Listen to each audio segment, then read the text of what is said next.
1. Story: The Whisper in the Crowd. The marketplace was alive with noise, traders shouting prices, children chasing each other through narrow alleys, and the smell of freshly baked bread drifting through the air. Among the chaos, a young merchant named Lucius rushed forward, clutching a pouch of coins as if his life depended on it. His eyes darted between customers, competitors, and the next deal that could make him richer tomorrow. Then, in a single careless step, he collided with an older man walking calmly through the crowd. The coins scattered across the stone street with a metallic echo. Frustrated, Lucius knelt to gather them. When he looked up, he saw the man's face, serene, steady, almost glowing with a quiet strength. It was Marcus Aurelius. Lucius stammered an apology, expecting anger or judgment, but the emperor simply smiled and said, "You hurry as if tomorrow is promised." Then he walked away, disappearing into the moving crowd. The words lingered like a whisper in Lucius's chest. That night, the city felt quieter. He couldn't stop hearing that voice, calm, gentle, and terrifyingly true. For the first time, he realized how his days were spent chasing what would soon mean nothing. The next morning, disaster struck. A fire consumed the marketplace. His stall, everything he owned, turned to ash. As the flames died, Lucius stood in the smoke, stunned not by loss, but by the strange stillness inside him. He was broke, yet somehow free. He understood what Marcus meant. Tomorrow is never promised. And when we live like it is, we forget what's right in front of us. The warmth of the morning sun, the laughter of a child, the gift of simply being here. If this story touches something in you, that quiet part that knows time is fragile, then this space is for you. Subscribe to Legacy of Thinkers, where we explore the wisdom of those who learn to live fully by remembering that life doesn't last forever. 2. Stoic Lesson: Memento Mori is not about death. Memento Mori isn't a drama about death, it's a discipline about life. The Stoics didn't repeat, "Remember you will die," to be morbid.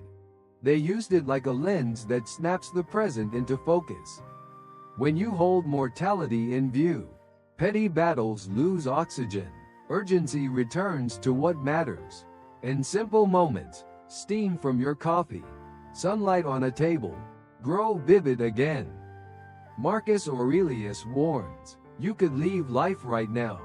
The point isn't panic, it's priority.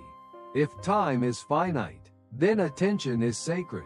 You stop arguing to be right and start acting to be good. You stop postponing hard conversations and start speaking plainly, gently. Today, you stop collecting reasons to wait and start collecting moments that count. Memento Mori also dissolves perfectionism. If life is brief, there's no time to build a flawless self-image. There is only time to practice kindness over performance, duty over applause, truth over comfort. It reframes failure, not as a verdict, but as feedback arriving while the clock is running. You learn quickly because you know you don't own later.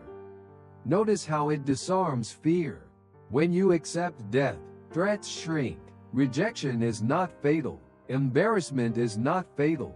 One bad day is not fatal. The only fatal thing would be never living with your whole heart, never telling them you're proud, never saying, "I forgive you," never daring to begin. Make it practical. Morning check-in, 1 minute. Whisper, time is a gift, not a guarantee. Pick one thing that would make today meaningful even if everything else fails. Call your mother. Finish the page. Take the walk. Midday reset. 3 breaths. Ask, am I spending this hour on what I'd still respect at the end of my life? If not, course correct without drama. Evening review, 2 questions. Where did I waste time? And where did I show love? Adjust tomorrow based on the answers, not on guilt. Finally, Memento Mori is liberation. Remembering we die frees us to serve without scoreboard, to love without guarantees, to work without vanity. It doesn't darken the day, it removes the fog, so the day can shine. 3. Reflection. If death whispered to you, if death stood at your shoulder, not grim, If death not whispered cruel, to you, just honest, would you listen? what would it whisper right now? Maybe you don't have as much time as you think. Notice how your pulse changes when you hear that. Deadlines shrink, excuses sound thin, the room grows quieter. In that quiet, priorities line up like soldiers, and the trivial things that usually shout at you suddenly lose their voice.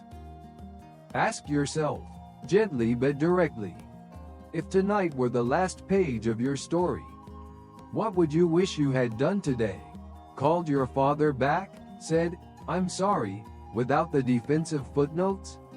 Wrote the first paragraph of the book you've carried around in your head for 5 years? Sat on the floor and built a messy castle with your kid? Took a slow walk without your phone and watched the evening light pour over ordinary streets?